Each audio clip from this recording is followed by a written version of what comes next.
গাছের পাতাগুলো কেমন হলদে হয়ে এসেছে। হেমন্ত শেষ হয়ে শীত নামার আভাস পাওয়া যাচ্ছে। আগে ভাগে আমার চাদর গুছিয়ে রাখতে হবে। ঠাকুমা, ও ঠাকুমা, বাড়ি আছো নাকি? কোথায় গেলে তুমি? আলো পোড়ামুখী, তাই বসে আছি বারান্দায়। দেখতে পাচ্ছিস না নাকি? এই বয়সে এই চোখের মাথা খেয়েছিস নাকি লছুরি? বুঝতেই, দেখো তো, এসেছি তো তোমার ভালোর জন্যই। তাও তো ছাট করে কোথো কেন বাপু? দেখ ননি, সকাল সকাল আমার মেজাজ চড়াবি না বলে দিলাম। কি করতে এসেছিস তাই বল আমায়। এই নাও, তোমার জন্য মা পাট শাক পাঠিয়েছে, তাই দিতে এলাম তোমার কাছে। না হলে কি আসতো তোমার এই মুখ কালো দেখতে?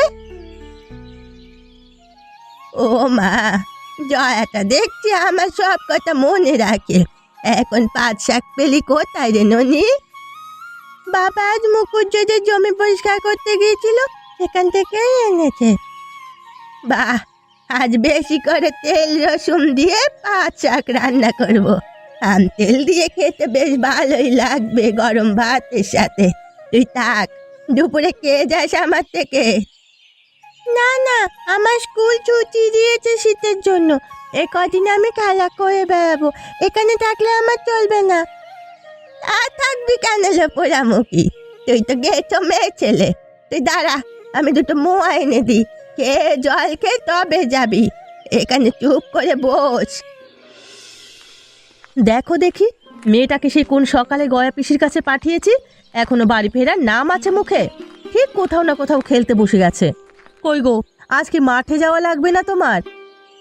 সকালবেলা কদিন ঘুম যেন ভাঙতেই চায় না।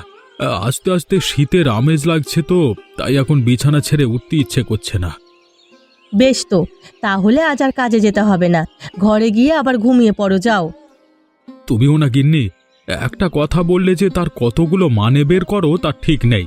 আমি তো কথার কথা বললাম আর কি। হয়েছে বাপু, হয়েছে। তোমার সাথে এত বেশি কথা বলার সময় নেই আমার। এখন তাড়াতাড়ি খেয়ে কাজে যাও। ওদিকে মাঠের ফসল কাটার সময় হয়ে গেল, উঠানটায় গোবর দিয়ে লেপতে হবে। আরে ধান সেদ্ধ করবার জন্য যে চুলাটা বানানো হয়েছিল সেটাও একটু মেরামত করে রেখো গিন্নি। তা তো রাখতেই হবে। সেদ্ধ চাল আর আতপ চাল দিয়ে তো আবার পিঠে পুলি বানাতে হবে নবান্নে। ননি কোথায় গিন্নি? ওকে তো দেখতে পাচ্ছি না সকাল থেকে। সে কি বাড়ি থাকার মেয়ে? কটা শাক দিয়ে গয়া পিসির কাছে পাঠিয়েছিলাম সেই সকালে, এখনো বাড়ি ফেরেনি। তুমি খেয়ে মাঠে যাও, তবে আমি রান্নার জল নিয়ে আসি। ঠিক আছে গিন্নি, ঠিক আছে। ওলো পোড়ামুখী, তোর তো সাহস কম নয় রে। এই ঘাটের ও গরুকে স্নান করানোর সাহস কে দিয়েছে তোকে? জানিস না এই ঘাটের জল দিয়ে সবাই রান্না করি আমরা? ও মা, মামা, মুখ পুরির সাহস কত বড়! আমার কথা তোয়াক্কা না করেই কেমন হেঁটে চলেছে দেখো। আর যদি একদিন তোকে এই ঘাটে আমি দেখেছি, তবে তো চুলের মুঠি ধরে সারা গ্রাম দৌড় করাবোই, আমি বলে দিলাম।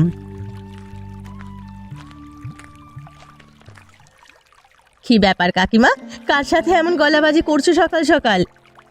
কার সাথে আবার? ওই কালামুখী কানুর মা আছে না, ওই ঢেমনিটার সাথে।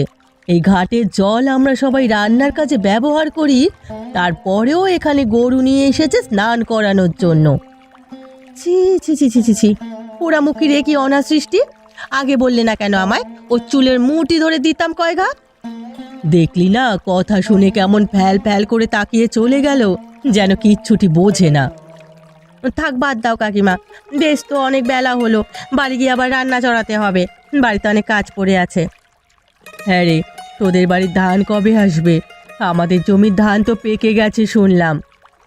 আমাদের ধানও পেকেছে কাকিমা, কদিনের মধ্যেই কাটা শুরু করবে। না, আর গল্প করে সময় পার করলে হবে না, আমার বাড়িতেও অনেক কাজ পড়ে আছে। জল নিয়ে বাড়ি চাই, চল। হ্যাঁ হ্যাঁ, তাই চলো।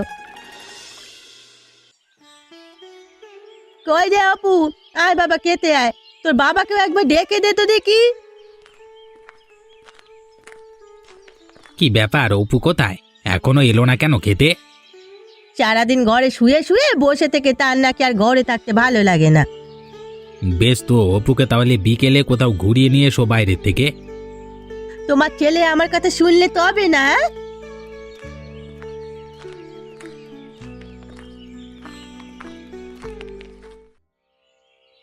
কি ব্যাপার? আমার অপু বাবার মন খারাপ কেন? কি হয়েছে তোর? স্কুলে শীতে ছুটি দিয়েছে এতদিন, আমি এই ছুটির দিনগুলো কাটাবো কি করে? সারাদিন আমার বাড়িতে ভালো লাগে না। বেশ তো, বিকেলে তাহলে তোর মায়ের সাথে বাইরে থেকে ঘুরে আয় কোথাও গিয়ে। সবাই তাদের গ্রামের বাড়িতে শীতের ছুটি কাটাতে যাচ্ছে, আর আমি একা একা বাড়ি থাকবো। আচ্ছা এই কথা তাহলে, এই সেই কিছুই না, আসল কথা হলো তার গ্রামের বাড়ি যেতে মন চাইছে। কিন্তু আমার অফিস যে এখন ছুটি নেই বাবা, না হলে তোদের নিয়ে যেতাম। আমিও কত বছর হয়ে গেল যাই না। তোমরা কেউ আমাকে ভালোবাসো না। অফিস থেকে 2-1 দিন ছুটি নিলে কি এমন হয় বলো তো? এখন বুঝবি না বাবা তুই এসব। যখন আমার মতো বড় হবি তখন দেখবি চাইলেও ছুটি নেওয়া যায় না। আচ্ছা এক কাজ করো, তুমি দাদাকে চিঠি লিখে দাও, আমি আর অপু গিয়ে ঘুরে আসবো কোন। তুমি পারবে একা একা? হ্যাঁ হ্যাঁ পারবো, এর মধ্যে তুমি 2 দিন ছুটি ম্যানেজ করে না চলে এসো। বেশ, আমি তাহলে আজই দাদাকে চিঠি পাঠাবো। এখন খুশি তো অপু বাবা? এবার খেয়ে নে। হ্যাঁ। এখন মা, এই কলাইয়ের ডাল খেতে বুঝি বাবা খুব ভালোবাসে? হ্যাঁ রে মা, শুধু তোর বাবা নয়, তোর কাকা ওই ডাল খেতে খুব ভালোবাসে। কতদিন হয়ে গেল কাকারা কেউ আসে না, অপুর জন্য আমার বড্ড মায়া হয় মা। তোর কাকা যে মস্ত চাকরি করে শহরে, সময় পায় না কাজের চাপে, তাই হয়তো আসতে পারে না। জয়া, ও জয়া, বাড়ি আছিস না কি রে? আরে পিসি যে, এসো এসো বসো। যা তো ননি একটা পিড়ি এনে দে ঠাকুমাকে। এই না ঠাকুমা বসো, তোমার হাতে ওটা কিসের কাম গো ঠাকুমা? তপন আসছে রে দিদি ভাই, ডাক পিয়ন আমাকে তোদের বাড়ি ঢুকতে দেখে চিঠি দিয়ে তাই তো বলে গেল। ওমা তাই নাকি? দেখি দেখি, দাও দেখি, পড়ে দেখি কি লিখেছে। হ্যাঁ সত্যি তো, কমলা আর অপু আসবে এখন, কদিন বাদে তপনও নাকি আসবে। কি মজা কি মজা, অপু আসবে কি মজা। এত খুশিতে লাফাতে হবে না, ওরা এলে তো পিঠে পুলি বানাতে হবে, ঘরে তো আতপ চাল নেই, আর ধান বাড়ি আসবে কবে কে জানে। তুই যা, রমা কাকিমার থেকে আতপ চাল চেয়ে নিয়ে আয়। ঠিক আছে মামি, এক্ষুনি যাচ্ছি। সাবধানে যাস, পুরনচন্ডির মতো লাফাতে লাফাতে যাস নে আবার।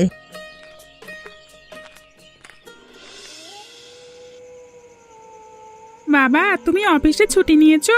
তুমিও আমাদের সাথে যাবে তো বাবা? আমার তো মনে হচ্ছে এখনই চলে যাই বাবা, কিন্তু কি করব বল, অফিস থেকে এতদিন ছুটি দেবে না। তোরা আগে যা, কয়েকদিন পরে মানে কয়েকদিন থাকবার পরে আমি গিয়ে তোদের নিয়ে আসবো।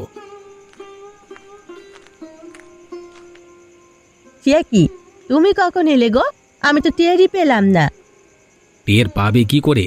তোমার ছেলে যে কলিং বেল বাজবার আগেই এসে দরজা খুলে হাজির। গ্রামের বাড়ি যাবার কথা শুনে সেই থেকে আমার মাথা পাগল করে দিলে একেবারে। সেখানে গিয়ে কি খাবে কি করবে, এই নিয়ে তার মাথা ব্যথা শেষ নেই। আমি গ্রামে গেলে এবার শীতে খেজুরের রস খাবো, কিন্তু গতবার আমাকে ঠান্ডা লাগবার ভয়ে খেতে দাওনি। এবার কিন্তু আমি বড় হয়েছি। ঠিক আছে বাবা, তুই খাস, তোর যেটা খেতে মন চায় খাস। আমার খুব জোর খিদে পেয়েছে, তুমি খাবার টেবিলে খাবার দাও গিন্নি, আমি এক্ষুনি হাত মুখ ধুয়ে আসছি। আর হ্যাঁ, কালকে রাতেই কিন্তু তোমাদের ট্রেন, সব গুছিয়ে রেখো। রে, কালকে আমরা গ্রামের বাড়িতে যাব। হয়েছে, এখন খেতে বসবি চল।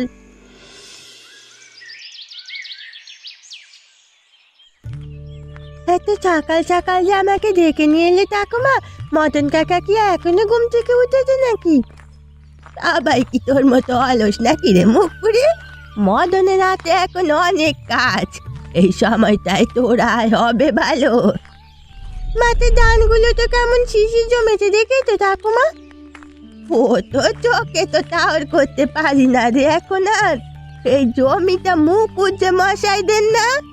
হ্যাঁ গো ঠাকুমা, এই জমির ধান কাটা শেষ হয়ে গেছে দেখছি। জমিটা দেখে আমার সেই আগের দিনের কথা মনে পড়ে গেল। তোদের মতো বয়স থাকতে শীতের দিনে এই জমির ধান কবে কাটা হবে এই আশাতে দিন গুনতাম। কেন ঠাকুমা? এই জমির ধান সবার আগে কাটা হতো, কারণ এই জমিতেই শীতের রাতে যাত্রার আসর বসতো। মানুষের অভিনয় দেখে কত কেঁদে চোখে জল ফেলেছি। কি গো পিসি, সকাল সকাল চললে কোথায়? ও আমার অমাজে, আমি যাচ্ছি মদনদের বাড়িতে মদনকে ডাকতে। আমার খেজুর গাছ দুটো থেকে খেজুর রসের জন্য ছাঁটাই করাতে। তা তুই কোথায় গিয়েছিলিস আজ সকালে? আমি গিয়েছিলাম কর্তার খাবার নিয়ে মাঠে। আজ থেকে ধান কাটা শুরু করলো কি না, তাই গিয়ে খাবার দিয়ে এলাম। ও ভালো করেছিস, আমি যাই রে, এখন আর দাঁড়াবার সময় নেই। তুই আসিস আমার জন্য কটা আতপ চাল নিয়ে। হ্যাঁ ঠিক আছে পিসি, আতপ চাল ঘরে উঠলে সবার আগে আমি তোমাকে দিয়ে আসবো খন। আসি রে রমা, চল মুখ পুরি, গল্প শুনলেই হা করে কথা গিলতে শুরু করে।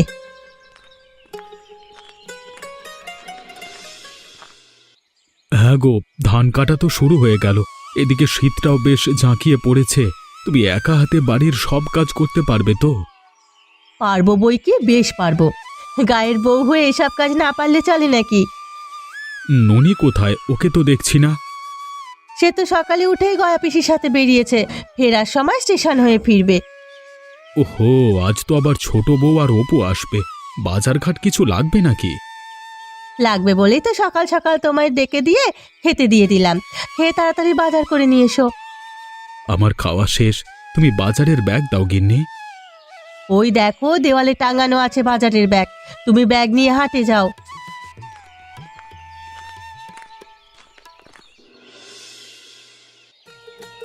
মা কোথায় গেলে তুমি? এই দেখো কাজে নিয়ে এসেছি। উমা তোরা চলে এসেছিস, আর আমি সেই সকাল থেকে পথ দেখছি। কেমন আছো গো দিদি? কতদিন হলো তোমাকে দেখি না। থাক, আর ঢং করিস না, আমাদের কথা তো মনেই পড়ে না তোদের।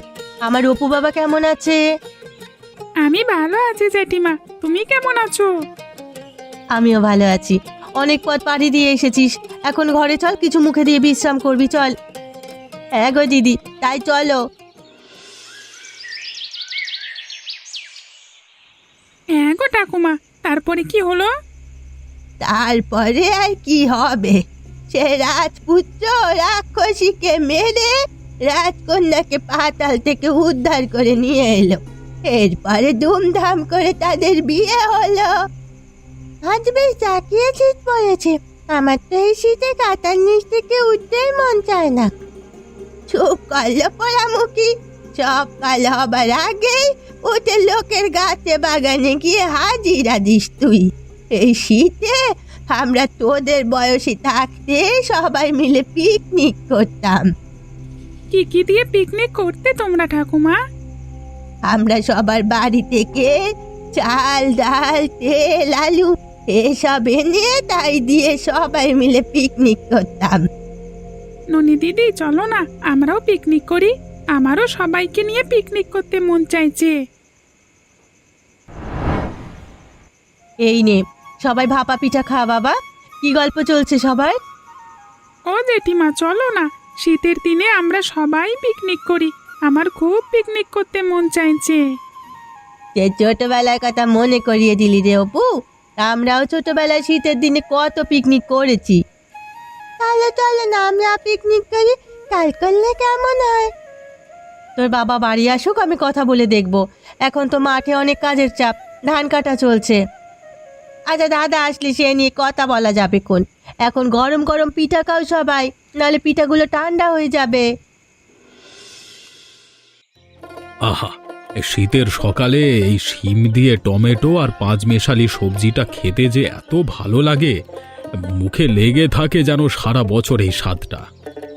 আমি তো শহরে থাকলে শীতকাল এলেই দিদির হাতের এইসব রান্না খুব মনে করি। তোমার হাতে জাদু আছে দিদি, বলতে হবে। তাহলে আমরা যেদিন পিকনিক করবো সেদিন মা রান্না করবে, কি বলো কাকিমা? তোর মাই তো রান্না করবে, আমরা সবাই সব গুছিয়ে দেব, আর তোর মা কেবল রান্না করবে। এখন মাঠে তো কাজের অনেক তাড়া, এসব ফেলে কি পিকনিক করা সম্ভব হবে?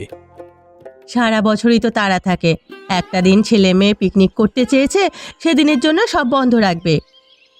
তবে তোমরা কবে করতে চাচ্ছ পিকনিক? আমরা কালকেই পিকনিক করতে চাচ্ছি। সকালবেলায় তুমি আর হারান দাদু বাজার করে আনবে, আর সবাই এদিকে পিকনিকের আয়োজন করব আমরা। গয়া পিজি যেন তার হাতে সেই বিখ্যাত টমেটো চাটনিটা বানায়, হ্যাঁ বলে দেবে কিন্তু। তার হাতে চাটনিটা খেতে এত ভালো লাগে না। গোপাল, রে ও গোপাল, তাড়াতাড়ি মাঠে চল না বাপ। কি হয়েছে কাকা? শুনলাম আজকে রাতে বৃষ্টি হতে পারে। বৃষ্টি না হলেও নিম্নচাপ বাড়বে, এমন হলে ধান সব ঝরে যাবে তো।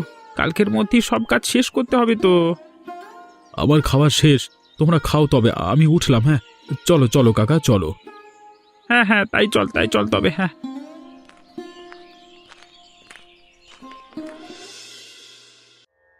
আকাশটা মেঘলা করার আর সময় পেল না। এই সময় যদি বৃষ্টি বাদলা আসে তাহলে তো ধানের অনেক ক্ষতি হয়ে যাবে। এত চিন্তা করো না দিদি, দেখবে নিম্নচাপ কেটে যাবে এমনিতেই। আসলে শীত ভালোভাবে জাঁকিয়ে পড়বে বলেই এমন হচ্ছে। তোরা হাত চালিয়ে কাজ কর গল্প রেখে। ভালোই হয়েছে এই এক চুলোতেই আমরা সবাই ধান সেদ্ধ করব। হ্যাঁ কাকিমা, সবাই মিলে একসাথে করলে সবার সাহায্য সহযোগিতায় তাড়াতাড়ি কাজ হয়ে যাবে। কি বলেছিস তুই? তোর কাকা তো কাল সারা রাত ধানের চিন্তায় ঘুমোতে পারেনি। এতদিনের কষ্টের ফসল চিন্তা হওয়াটা তো স্বাভাবিক কাকিমা। ও মামা, বাবা কোথায় গেছে? তোর বাবা তো মাঠে গেছে রে মা। সে কি, আজ না আমাদের পিকনিক করবার কথা? জ্যাঠামশাই আমাদের জন্য বাজার করে আনবে বলল, তা না দিয়েই মাঠে চলে গেল। এখন সবার কাজের চাপ দেখছিস না বাবা, এখন এমন বায়না করে না। আজকে অনেক কাজ আমাদের। তাহলে কি আমাদের পিকনিক করা হবে না? হবে রে দিদি ভাই, তোরা একটা দিন সবুর কর। আজ আমরা করতে পারিনি তো কি হয়েছে, আমরা কাল পিকনিক করব। কালকে আবার কি বাহানা দেবে তোমরা কে জানে। চলো দিদি, আমরা খেলতে যাই। চল। আরে তোরা যেমন নিশ্চুপ হয়ে গেলি কেন? দুদিন তো খুব লম্প করছিলি। জানো ঠাকুমা, গতকাল পিকনিক করার কথা বলে করেনি, বললো আজকে করবে। আজকেও কারো খোঁজ নেই, সবাই মাঠে চলে গেছে কাজ করতে। দেখছো না, আমাদের দুজনকে তোমার কাছে রেখে জ্যাঠা জেঠিমা মা সবাই মাঠে চলে গেছে। এত রাত হয়ে গেল, এখন ওরা কেউ এলো না। আমাদের বোধহয় আর পিকনিক করা হবে না। তোরা দুঃখ করিস না দাদু ভাই দিদি ভাই, আর আমি ওদের কান মুলে দেব। বাড়ি আসুক সব। তোদের মনে কষ্ট দেবার সাহস হলো কি করে ওদের? এখন তোরা চোখ বুজে থাক, আমি মাথায় হাত বুলিয়ে দিই। হরি দিন তো গেল, সন্ধে হলো, পায় করো আমারে। কেমন আছো পিসি? আরে তপন যে, কখন এলি বাবা? আমি তো সন্ধ্যের দিকে এসেছি, এসেই সোজা মাঠে চলে গিয়েছিলাম। সে কি ওরা ঘুমিয়ে গেছে? তোদের জন্য অপেক্ষা করতে করতে ঘুমিয়ে গেছে। আজ নাকি পিকনিকের আশা দিয়েছিস ওদেরকে। কত মন খারাপ করে কেটে কেটে ঘুম হলো আমার সোনারা। সেই ব্যবস্থাই তো করে এলাম আমি। আজকে তোমার পছন্দের একটা জিনিস হবে। আমার পছন্দের আবার কি? সেটা মাঠে গেলেই দেখতে পাবে পিসি, এখন আর সময় নষ্ট করা যাবে না। আরে চলো চলো, সবাই মাঠে চলো। তোদের মাথা ঠিক আছে তো? এই মাঝরাতে শীতের মধ্যে আবার মাঠে কি করতে যাব? গেলেই দেখতে পাবে। তুমি গায়ে শাল পেঁচিয়ে নাও, আর হ্যাঁ, তুমি ননিকে কোলে নাও আর তপন দাদা অপুকে নাও। আর দেরি করা ঠিক হবে না, ওদিকে রমা কাকিমা দেরি হলে আবার বকাবকি করবে আমাদের। চলো চলো, সবাই বেরিয়ে পড়ি। আমি তো কিছুই বুঝতে পারছি না তোদের কথা। আমাদের সাথে গেলেই সব বুঝতে পারবে পিসি, এখন চলো। ও মা, এ মাঝ রাতে তোদের এসব করার চিন্তা মাথায় এলো কি করে? তোমাদের সবাইকে অবাক করে দিয়ে আমরা মধ্যরাতেই পিকনিকের আয়োজন করেছি। ওদের এখন ঘুম থেকে জাগিয়ে তোলো গিন্নি। এই ননি, অপু, তোরা ওঠ, দেখ আমরা কোথায় এসেছি। এ কি, আমরা কোথায়? রাতের বেলা পিকনিক, আমি স্বপ্ন দেখছি না তো? না রে বাবা, তুমি কখন এলে বাবা? আমি এসেই শুনলাম আমার ননিমা আর অপু বাবার মন খারাপ, পিকনিক হয়নি বলে। তাই এই মধ্যরাতেই গ্রামবাসীদেরকে নিয়ে মাঠে পিকনিকের আয়োজন করলাম। সত্যি বাবা? হয়েছে, এখন সবাই কাজে লেগে পড়ো দেখি। তাড়াতাড়ি রান্না শেষ করো, একটু বাদেই আবার ওরা সবাই চলে আসবে। আসবে আবার? তোমার জন্য একটা বিশেষ ব্যবস্থা করা হয়েছে পিসি। তোমার পছন্দের সেই যাত্রাপালার ব্যবস্থা করা হয়েছে। এই রান্না শেষ হলেই যাত্রা শুরু হবে। ও মা, তাই নাকি? হ্যাঁ গো পিসি, সেদিন ননি বলছিল আমাদের যে তোমার ওই যাত্রাপালা দেখার কথা। তাই তো মুকুজ্জ মশাই সেই জমিতেই আমরা আয়োজন করেছি। খুব ভালো করেছিস তোরা, খুব ভালো করেছিস। এখন চল চল রান্না শুরু করি। তোদের পছন্দের টমেটো চাটনি বানাবো আজ আমি। শীতের মধ্যরাতে এমন পিকনিক আমরা আরো করতে চাই বাবা, আমার অনেক ভালো লাগছে। আমারও খুব ভালো লাগছে। এবার থেকে প্রতি বছর শীতের সময় আমরা মধ্যরাতে পিকনিক করব। কি মজা, কি মজা! আপনারাও চলে আসুন আমাদের সাথে শীতের মধ্যরাতে পিকনিক করতে। এমনই সব মজার মজার গল্প দেখতে আমাদের সাথে থাকুন আর আমাদের চ্যানেলটিকে সাবস্ক্রাইব করতে ভুলবেন না।